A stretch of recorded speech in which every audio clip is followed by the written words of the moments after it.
You're standing at a crossroads, but there's no traffic, no noise, no visible danger, just two paths. Not because you don't know which way to go, but because you're terrified that whichever one you choose will be the wrong one. So you wait, you research, you ask everyone around you what they would do. You make lists, you weigh pros and cons until the paper tears, and still you can't decide. Days turn into weeks, opportunities close, doors lock, and you're still standing there, paralyzed by the crushing weight of a choice that everyone else seems to make so easily. They tell you, just pick one. They say it's not that deep, but for you, every decision feels like life or death. Every choice feels like it's carving your worth into stone. And you've learned that the safest choice is no choice at all, even if it means watching your life pass by while you stand frozen, waiting for someone else to tell you it's okay to move. Maybe it started when you were 8 years old, standing in front of your closet. Your mom asked what you wanted to wear. You pointed at the blue shirt. She frowned. Really? That one? And something in you learned that your instincts were wrong, that your first choice was a mistake, so you picked the red one instead. She smiled. Much better. And you filed that moment away. Choosing wrong has consequences. Or maybe it was the time you said you wanted pizza, and your dad sighed like you'd just ruined his evening. We always get pizza because of you. The guilt sank in. Your wants were a burden, so you stopped having them. You learned to say, I don't care, before anyone could be disappointed. You learned to shrink your desires into something small enough that no one would notice them. And now you're an adult who can't choose a restaurant, who agonizes over which shoes to buy for 3 weeks, who stays in relationships years too long because leaving is a decision, and deciding feels like standing on the edge of a cliff with everyone watching, waiting for you to jump wrong. You've been told you're chill, low maintenance, so easy to please. But inside, you're drowning in the paralysis of 1,000 unmade choices, each one whispering that you don't deserve to want anything at all. This is what psychologists call decision paralysis or choice anxiety. It's not laziness. It's not indifference. It's a learned pattern of fear so deeply wired into your nervous system that your brain treats every decision as a potential threat to your survival. The term was explored extensively in research on learned helplessness, where individuals who experienced repeated invalidation for their choices develop a profound distrust in their own judgment. Your brain learned early that choosing meant risking rejection, anger, or abandonment, so it developed a protection mechanism: freeze. Don't choose. Wait for external validation. Let someone else take responsibility. That way, if it goes wrong, it's not your fault. And here's what matters. This isn't a character flaw. This is an adaptation. Your younger self did this to survive an environment where your autonomy wasn't safe, where having preferences was dangerous, where being wrong meant being unloved. You learned to survive by disappearing your own wants. That brilliant, heartbreaking strategy kept you safe then. But now it's keeping you stuck. Welcome to UNFELT, where we explore the emotions you've carried in silence and the healing that happens when you finally name what's been living beneath the surface. Let's go back to where this started. Decision paralysis doesn't develop in healthy, secure environments. It develops in homes where your choices had consequences you couldn't predict, where saying, I want this, could result in anger, guilt-tripping, mockery, or cold silence. Maybe your parents fought constantly, and you learned that choosing a side meant losing the other, so you chose nothing. You became invisible. Maybe one parent was controlling, micromanaging every aspect of your life. What you wore, what you ate, who you talked to. You weren't given the chance to develop your own internal compass because someone else was always steering. Every time you tried to assert a preference, you were corrected or told you were wrong. Your brain learned, my judgment is defective. I can't trust myself. Or maybe your parents were unpredictable. One day, choosing the blue cup was fine. The next day, it triggered a rage you couldn't have seen coming. So you learned to scan the room, read the temperature, wait for cues. You learned that your safety depended on choosing what others wanted, not what you wanted. Children need to practice making small, safe decisions to build confidence in their own agency. They need to hear, what do you think? And have their answer respected. They need to learn that mistakes are part of learning, not proof of worthlessness. But if you grew up where mistakes were met with shame, where autonomy was punished, where your parents' emotions depended on you making the right choice, you never developed that muscle. As psychiatrist Donald Winnicott wrote, the false self is built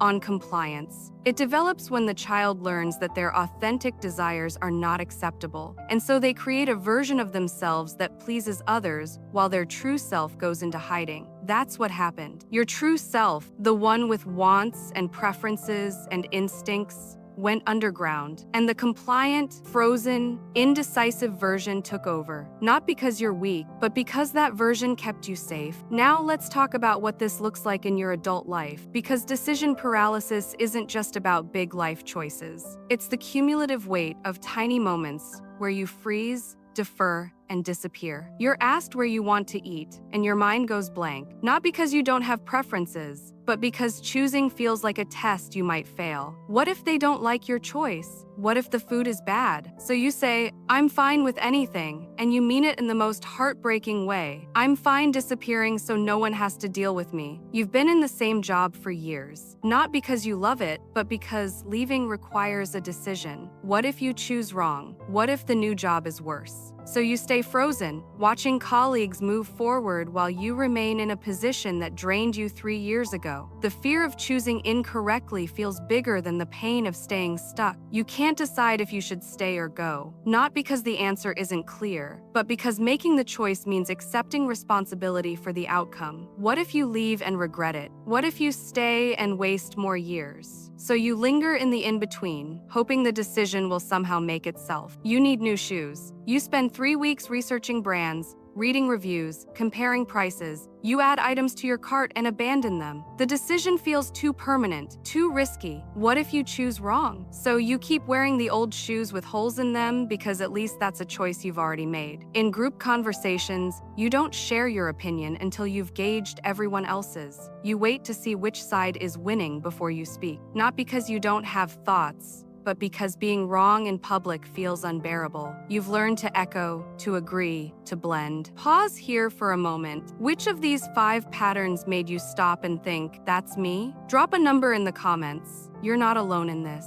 So, what's happening in your brain when you freeze at a decision? When you were young and your decisions led to unpredictable consequences, your amygdala, the brain's threat detection center, learned to associate choice with danger. Every time you had to decide something, your amygdala fired off alarm signals. This is unsafe. This could lead to rejection. Your prefrontal cortex, the part responsible for rational decision-making, never got the chance to develop confidence. It was constantly overridden by your amygdala's panic response. So now, even as an adult, when you're faced with a decision, your brain doesn't process it as, what do I want? It processes it as, how do I survive this? Your nervous system kicks into freeze mode. Your heart races. Your thoughts spiral. You feel physically trapped. This is your stress response system dysregulating. According to research on decision anxiety, people show increased activation in the anterior cingulate cortex, the part of the brain associated with error detection. Your brain is constantly scanning for the wrong choice. It's exhausting. But here's the hope. Neuroplasticity. Your brain can change. The pathways that learned deciding is dangerous can be rewired. It takes time. It takes practice. It takes deliberately making small, safe decisions and teaching your nervous system that you can survive the outcome. Let's be honest about what healing actually looks like. You're not going to wake up tomorrow suddenly decisive. This pattern has decades of reinforcement. Undoing that takes time, patience, and a willingness to be uncomfortable. Healing decision paralysis doesn't mean you'll never struggle with choices again. It means you'll struggle less. It means the freeze won't last as long. It means you'll start trusting yourself in small moments, and those small moments will build. You're going to make decisions that feel wrong. You're going to second guess yourself. That's part of the process.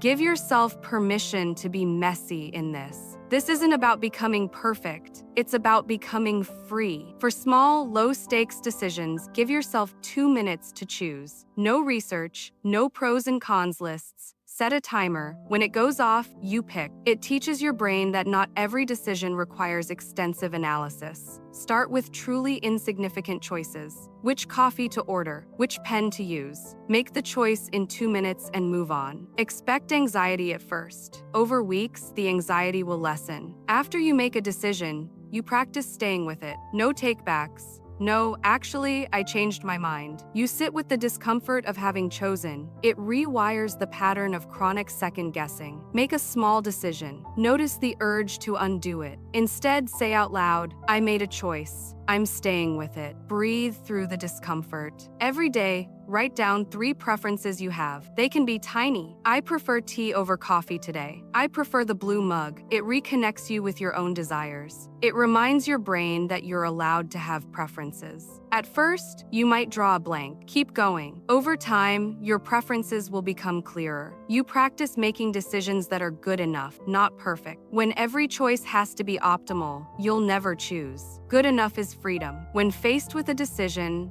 ask yourself, what's a choice that would be good enough? Choose that and move forward. It will feel like settling at first. Ignore it. Good enough is often better than perfect because perfect never happens. Before making a decision, regulate your nervous system so you're not choosing from panic. When your amygdala is activated, your prefrontal cortex goes offline. Notice when a decision is triggering your anxiety. Pause. Do box breathing for 2 minutes. Inhale for 4, hold for 4, exhale for 4, hold for 4. Then revisit the decision from a calmer place. Imagine a version of you 6 months from now. You walk into a restaurant, and when someone asks what you want, you say it, not because you're certain it's the right choice, but because you've learned that your wants matter, even if they're imperfect. You choose the blue shirt because you like it, and when someone raises an eyebrow, you don't spiral. You apply for the job even though you're not 100% sure it's the right move, because you've learned that staying stuck is more painful than risking a wrong turn. You make small decisions daily, and each one is evidence that you can trust yourself. You still hesitate sometimes. You still second guess, but the freeze doesn't last as long. The fear doesn't swallow you whole. You're not perfect, but you're free. Free to want things, free to choose things, free to make mistakes and survive them. You stop waiting for someone else to tell you it's okay to take up space. You give yourself that permission. You get to decide. And that decision, that's where your life begins. Here's what I want to know. If you could tell your younger self one thing about learning to decide, what would it be? Share it in the comments. You're not indecisive because you're weak. You're frozen because you learned that choosing was dangerous. You learned that your wants were burdensome. You learned that getting it wrong meant losing love. And you survived by making yourself small, invisible, choiceless. That was brilliant. That kept you alive. But now you're safe enough to practice something different. You're safe enough to make small decisions and survive them. The path forward isn't about suddenly becoming confident. It's about taking one tiny decision at a time and teaching your nervous system that you can handle the outcome. It's messy. It's uncomfortable, but it's yours. Psychologist Carl Rogers once wrote, "The curious paradox is that when I accept myself just as I am, then I can change." You don't heal decision paralysis by hating yourself for being indecisive. You heal it by understanding why you became this way, by having compassion for the child who learned to freeze, and by gently, slowly practicing something new. Acceptance isn't resignation. It's the foundation for growth. You're not broken. You're not weak.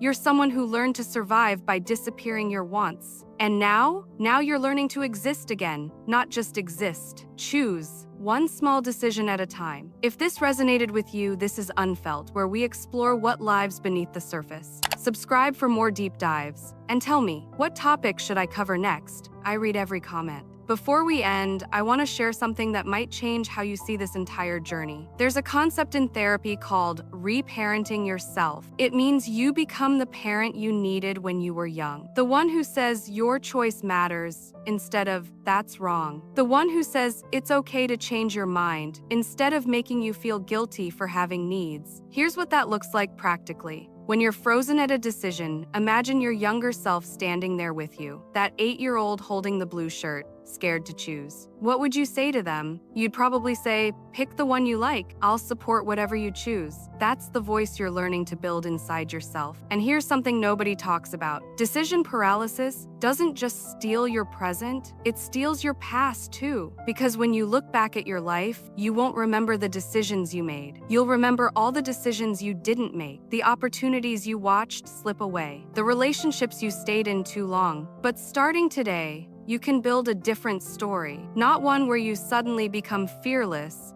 but one where you become willing. willing to choose imperfectly, willing to mess up, willing to trust that you can handle whatever comes next. Your younger self learned to freeze to survive. Your current self gets to choose to thrive. And the bridge between those two versions? It's built one small decision at a time. So here's your homework if you want it. Tomorrow morning, make one decision within 2 minutes. Just one. It could be what to eat for breakfast or which route to take to work. Set your timer, choose, and don't look back. That's where freedom starts. Not in the big choices, but in the small, quiet moments where you prove to yourself, I can decide, I can trust me. You've got this. Until next time, take care of that heart of yours. You're doing better than you think.